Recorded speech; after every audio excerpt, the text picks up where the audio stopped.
2000년 12월 25일 경북 영덕군 남정면 구계리에서는 이 한국판 베드로의 기적이 일어났습니다.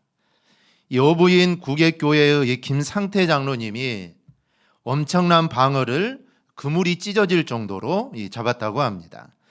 이 김 장로님이 어장에 쳐놓은 이 정치망에 이 방어떼가 몰려들었는데 마치 방어떼가 줄을 서서 들어오는 것 같더랍니다. 그리고 들어가서는 마치 장작을 쌓아 놓는 것처럼 고기가 그렇게 포개져 있더라는 겁니다. 그런데 만약에 그날 다른 어부의 그물에도 이런 게 일어났다면 이 고기값이 완전히 폭락할 거 아닙니까? 그런데 고기가 자기 그물에 다 들어가지도 못하고 그물 밖으로 나갔는데도 다른 그물에는 안 들어가고 이 장로님 그물에만 이 방어가 가득하더랍니다. 무려 5,000마리의 방어를 한 번에 잡았다 합니다. 도매 가격으로 4억 7천만 원 어치의 이 방어를 잡게 됩니다. 그동안 이 김상태 장로님은 고기가 잡히지 않을 때 주위 사람들이 다른 사람들처럼 야 돼지머리 가져다 놓고 제사를 드려라 라고 권유를 받았지만 장로님이 어떻게 그런 일을 하겠습니까? 그래서 끝까지 신앙을 지키며 거부를 했습니다. 이 김 장로님이 출석하는 구계교회는 20년 동안 성전 수리를 하지 못하고 있었는데 어느 날 새벽 기도를 하는데 천장에서 물방울이 자기 머리로 떨어지는 겁니다. 그때 그 장로님 이 비가 하나님의 눈물이다라는 이 생각이 들더랍니다. 그래서 기도했답니다. 하나님 고기 좀 잡게 해주세요. 비 새는 이 성전은 제가 수리하겠습니다. 그리고 날이 밝자 급한 대로 비 새는 곳을 수리해 놓고 오장으로 갔는데 이런 일이 벌어졌다는 겁니다. 방어를 잡은 수익금으로 이 장로님은 급한 빚을 청산하고 예배당을 아름답게 지을 계획을 세우게 됩니다. 그런데 예배당을 새롭게 지을 계획을 세운 한 달 후에 또 놀라운 일이 일어났는데 길이 5m의 밍크고래가 잡힌 겁니다. 이 밍크고래는 무려 또 5천만 원에 이렇게 팔리게 됩니다. 더 큰 복이 있습니다. 신문에 난 이 기사를 보고 전국 교회에서로부터 간증 요청을 받고 복음을 전하고 계시다라는 것입니다. 여러분 많은 성도들이 기적을 말합니다. 그런데 기적을 말할 뿐이지 그 기적이 내게도 일어난다라는 사실을 잘 알지를 못합니다. 그런데 믿음을 가진 사람들에게 하나님은 언제나 기적을 준비하고 있습니다. 그러므로 우리 모두 정말 믿음으로 하나님의 기적을 체험하며 꼭 살아가기를 바랍니다. 나도 기적의 주인공이 될 수 있습니다. 나도 기적의 주인공이 될 수 있습니다. 오늘 본문을 보면 베드로와 요한이 성전 미문에 앉아 구걸하던 한 병자를 치유한 기적입니다. 예루살렘 성에는 무려 8개의 문이 있는데 오늘 나온 문이 미문입니다. 말 그대로 금과 청동 장식물에 이 정교함이 아름답게 있어서 붙여진 이름입니다. 이방인의 뜰에서 여인의 뜰로 들어가는 예루살렘 성전 이 동쪽 문을 미문이라고 부릅니다. 이 미문에 나면서 걷지 못하는 사람을 사람들이 메어다 놓았습니다. 이 구걸하면서라도 먹고 살라는 것이죠. 그래서 나면서부터 걷지 못한 사람은 날마다 성전 미문에 앉아서 사람들에게 구걸을 합니다. 오늘 1절을 보니 때가 구시기도 시간이다 라고 말을 합니다. 이 구시기도 시간은 9시면 우리나라로 오후 3시를 뜻합니다. 이스라엘 사람들은 일을 시작하는 시간이 하루의 시작 시간으로 그렇게 봅니다. 그래서 아침 7시가 1시입니다. 그러니 9시면 이제 5시가 오후 3시가 되는 것이죠. 당시 기록을 보면 유대인들은 하루에 3번 3시, 6시 그리고 9시 이렇게 기도 시간을 정해놓고 기도를 합니다. 그런데 9시 기도 시간에 성전에 베드로와 요한이 기도하러 올라가다가 이날 나면서부터 걷지 못하던 구걸하는 사람을 만나는데 오늘 본문은 베드로 요한이 이 병자를 치유하는 그런 내용입니다. 나면서부터 걷지 못하던 사람이 걷게 된 것이죠. 한마디로 이것은 여러분 기적입니다. 걷다가 못 걷던 사람이 걸을 수도 있겠죠. 하지만 태어나면서부터 한 번도 걸은 적이 없습니다. 이 사람이 걸은 거는 기적 중에 기적이죠. 그러면 이 성전 미문에서 기적은 어떻게 일어나게 됐을까요? 첫째로 이 기적은 베드로와 요한의 불쌍히 여기는 마음으로 시작이 됩니다. 예루살렘으로 통하는 성전은 언제나 사람들로 붐볐습니다. 또 예루살렘으로 들어가는 성전은 한 군데가 아니라 8군데가 되기에 이 베드로와 요한이 늘 같은 문으로 드나드는 건 아닙니다. 그때그때 들어가는 문들이 아마 다르겠죠. 그런데 그날따라 베드로 요한이 미문을 통하여 성전으로 들어갑니다. 그래서 늘 그 자리에서 구걸하는 걷지 못하는 사람을 만나게 되죠. 그리고 이 사람이 베드로와 요한을 보고 도와달라고 요청을 합니다. 그런데 그 말을 들은 베드로와 요한이 그 사람을 보는데 그냥 보는 게 아니라 주목하여 봅니다. 이 평상시와 다르게, 즉 평상시에는 그냥 지나쳐 볼 만도 하는데 이날따라 이들이 주목하여 자세히 살펴보니 걷지 못하는 거지였다는 것이죠. 평상시와는 다르게 주목하여 본 베드로와 요한의 마음에 불쌍히 여기는 마음이 여러분 생기게 됩니다. 여러분, 주목하여 바라보는 마음이 참 중요합니다. 우리 주님이 세상에 계실 때 다른 사람을 주목하여 보지 않는 것이 한 번도 없습니다. 그런데 주님이 그 사람을 주목하여 보시는 이유는 불쌍히 여기시기 때문입니다. 이 마태복음 14장 14절에 이 마음이 나옵니다. 예수께서 나오사 큰 무리를 보시고 불쌍히 여기사 그 중에 있는 병자를 고쳐주시니라. 사람들을 주목하여 보시고 불쌍히 여기사 병자들을 고쳐주시게 됩니다. 그리고 나서 사람들이 듣다가 돌아가는 사람들이 혹시 길에서 기진할까 봐 불쌍히 여기셔서 그들에게 먹을 것을 또 주십니다. 예수님과 제자들이 어느 날 나인이라는 성으로 가게 되죠. 근데 마침 그 성에 과부의 아들이 죽어 장사를 치르는 행녀를 만납니다. 과부도 울고 모든 사람들이 울죠. 그때 누가복음 7장을 보면은 주께서 과부를 보시고 불쌍히 여기사, 주님께서도 그 과부를 보시고 불쌍히 여겼습니다. 얼마나 불쌍합니까? 그냥 장례 행렬이니까 그냥 지나갈 수도 있습니다. 그런데 주님은 불쌍히 여기시고 가던 길을 멈추시게 됩니다. 그리고 그 아들을 살려 어머니에게 주시게 됩니다. 이 모든 일의 출발은 보심으로 시작이 된 것입니다. 이렇게 바라보는 시각이 참 중요합니다. 우리가 누군가를 볼 때 어떤 사람은 비판적인 시각으로 보기도 하고 또 어떤 사람을 볼 때 미워하는 시각으로 보기도 합니다. 그런데 주님에게는 그런 시각이 하나도 없습니다. 사랑하고 긍휼히 여기는 시각, 그리고 불쌍히 여기는 시각으로 바라봅니다. 특히 어려운 사람 그리고 병자들을 볼 때는 우리 주님은 언제나 불쌍히 여기는 그 긍휼의 시각으로 보게 되죠. 베드로와 요한도 아마 주님으로부터 이런 모습들을 많이 봤을 겁니다. 즉 본대로 행한다고 오늘 베드로와 요한도 그런 마음으로, 즉 주님이 병자들을 불쌍히 여기고 가난한 자들을 주목하여 불쌍히 보셨던 그 마음을 알고 이들도 그 사람 이 거지를 그냥 지나가지 못하고 주목하여 봅니다. 즉 불쌍히 여기는 마음을 가지고 그 사람을 보게 된 것이죠. 그럼 우리는 어떠해야 할까요? 여러분, 사람들을 바라볼 때 어떤 마음으로 여러분 바라보십니까?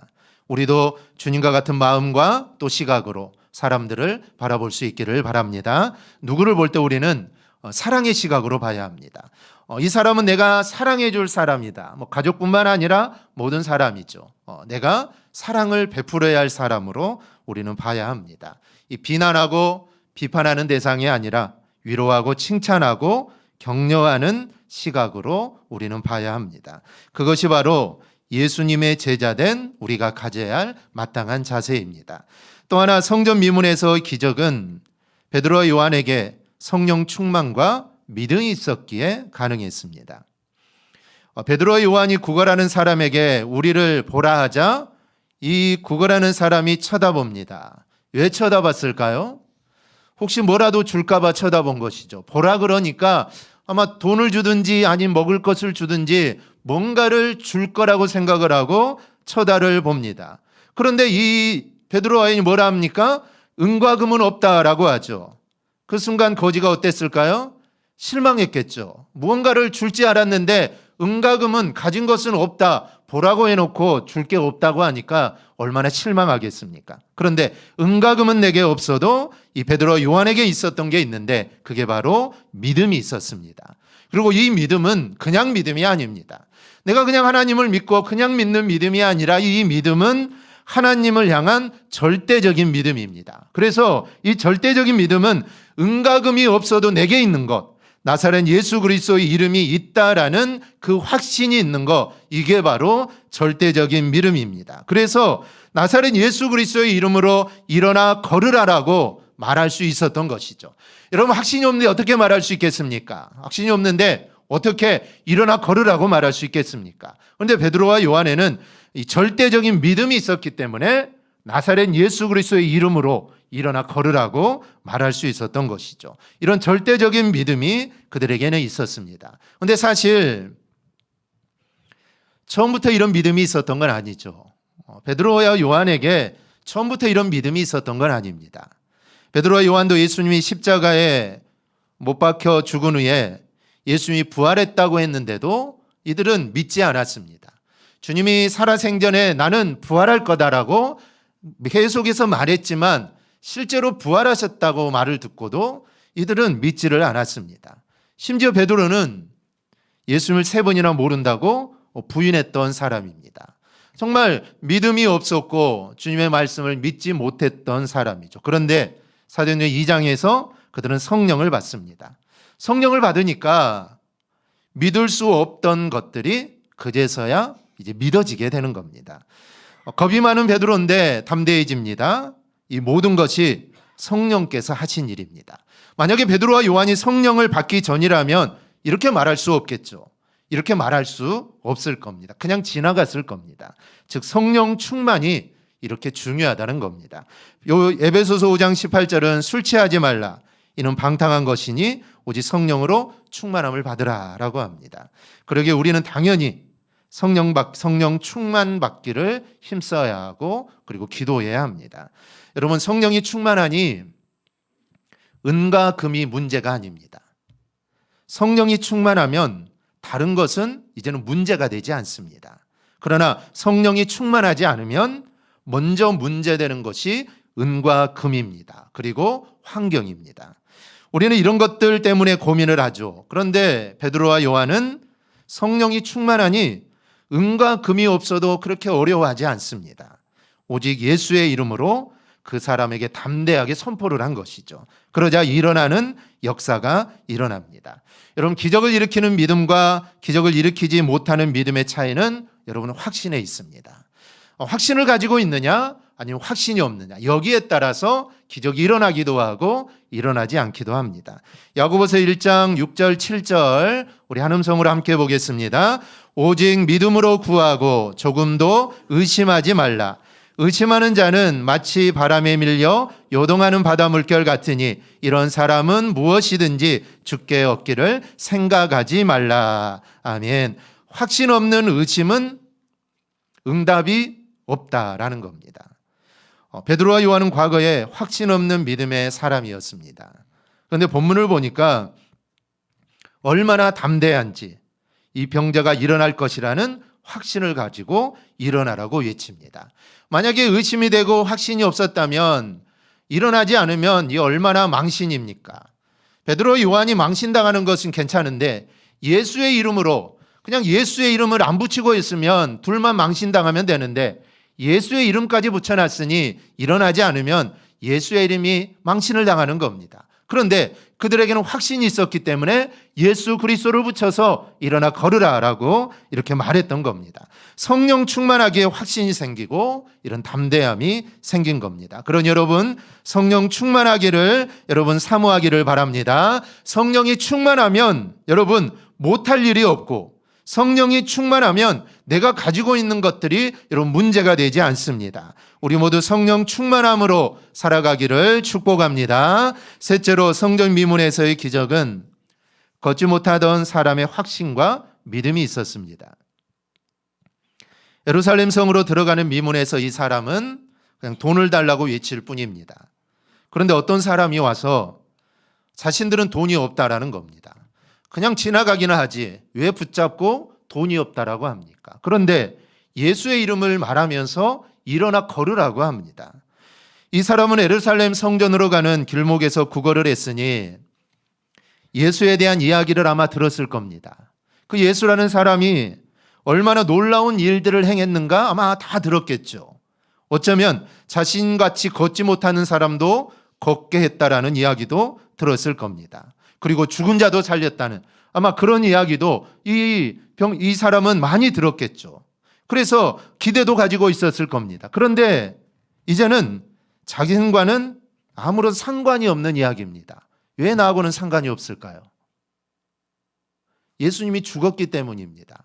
살아있어야 와서 자기를 고쳐주든가 하지, 이미 예수님은 죽었기 때문에 이런 기적들은 이제 나하고는 아무 상관이 없습니다. 그런데 자신도 모르는 두 사람이 와서 그 죽은 예수 그리스도의 이름을 내걸면서 아주 확신에 찬 목소리로 이렇게 외칩니다. 은과 금은 내게 없거니와 내게 있는 것을 내게 주노니 나사렛 예수 그리스도의 이름으로 일어나 걸으라. 말만 한 게 아닙니다. 오른손을 잡아 일으킵니다. 순간 손과 발과 발목에 힘이 들어가는 것이 느껴지면서 걸을 수 있다는 확신과 믿음이 생기게 되죠. 그래서 일어나 보니까 그가 걸을 수 있었고 뛰면서 하나님을 찬양합니다. 이 사람은 나면서부터 걷지 못하던 사람입니다. 그러니 베드로와 요한의 말이 무슨 헛소리냐? 나는 한 번도 걸어본 적이 없는데 왜 나보고 일어나고 하느냐? 이거 헛소리 한다고 주저앉아 있을 수도 있습니다. 무엇을 어떻게 해준다는 것인지 의심이 될 수도 있죠. 그러나 일어나 걸으라는 말을 듣는 순간 이 사람은 확신이 생겼습니다. 즉 믿음이 생긴 것이죠. 만약 이 사람이 베드로와 요한이 말하는 것을 농담으로 여기고 나는 걸은 적도 없는데 무슨 말이냐, 이런 농담을 하느냐 여기고 그냥 주저앉아 있었다면 아마 당연히 이 사람은 걷지 못했을 겁니다. 아마 영원히 걷지 못했겠죠. 그런데 이 사람은 그 손길을 뿌리치지 않았습니다. 예수 이름으로 명한다는 그 소리에 반응을 하고 거기에 믿음이 생기게 된 것이죠. 미국에서 가장 오래된 현수교 중 하나가 뉴욕에 있는 브루클린 다리입니다. 1883년에 완공되었는데 이 다리를 처음 놓겠다고 생각한 사람이 로우 블링이라는 분입니다. 이분이 브루클린행 배를 타고 가다가 배가 얼음에 갇혀서 오랜 시간을 지체한 경험을 한 후에 공중에 매다는 다리를 만들면 얼마나 좋을까라는 그 생각을 하게 됩니다. 그래서 결심을 하죠. 내가 그 다리를 내가 만들어야겠다는 겁니다. 그리고 계획을 발표합니다. 그래서 사람들이 어떻게 공중에 다리를 매달 수 있느냐? 뭐 지금이야 할 수 있지만 처음이니까 어떻게 다리를 공중에 매달 수 있느냐? 모두 다 반대하죠. 이 말도 안 된다는 겁니다. 그러나 그는 꿈을 가지게 되죠. 설계하고 공사를 시작하는데 공사를 시작할 때 선착장 사이에 다리가 끼어서 그 다리가 으그러집니다. 그리고 그 다리를 잘라내게 되고 3주 후에 파상풍으로 죽고 맙니다. 그런데 다리를 짓는 일을 멈추지 않았습니다. 그의 아들 워싱턴 로우블링이 그 아버지를 대를 이어서 그 공사를 계속하게 되죠. 그런데 그 아들도 1871년에 병에 걸려서 반신불수가 됩니다. 하지만 여기서도 멈추지 않습니다. 그의 부인이었던 에밀리 로우블링이 남편을 대신해서 이 다리를 짓는 일을 하면서 13년 만에 이 브루클린 다리가 완성이 되게 됩니다. 이 포기하지 않고 온 가족이 확신을 가지고 나아갈 때 13년 만에 이 다리가 완성이 된 겁니다. 여러분, 사람의 확신, 사람의 믿음도 여러분 이렇게 놀라운 일들을 만들어냅니다. 그렇다면 하나님을 믿는 믿음이 있다면 여러분 어떤 일들이 일어날까요? 히브리서 11장 6절입니다. 우리 함께 보겠습니다. 믿음이 없이는 하나님을 기쁘시게 하지 못하나니 하나님께 나아가는 자는 반드시 그가 계신 것과 또한 그가 자기를 찾는 자들에게 상 주시는 이심을 믿어야 할지니라. 아멘. 주의 일은 믿음으로 시작해서 믿음으로 완성이 됩니다. 믿음이 없으면 주의 일은 여러분 시작도 없습니다. 그러니 믿음을 갖고 주의 일에 우리는 충성해야 합니다. 그래야 주님의 일이 이루어지는 것이고 하나님이 기뻐하시는 겁니다. 우리 모두 성령 충만을 위해 늘 기도하시기 바랍니다. 그리고 믿음을 달라고 또한 기도하십시오. 믿음이 있어야 우리가 주님을 기쁘게 할 수 있습니다. 그리고 주님의 일을 할 수 있는 것이죠. 믿음이 없으면 주님의 일을 할 수가 없습니다. 그래서 내 안에 믿음이 가득할 때 주님의 일을 하는 것이고 그 일에 우리가 헌신할 수 있습니다. 우리 모두 성령 충만과 믿음으로 일해 주님을 기쁘시게 해드리는 우리 모두가 되기를 주님의 이름으로 축원합니다. 아멘. 우리 찬양 함께 하겠습니다.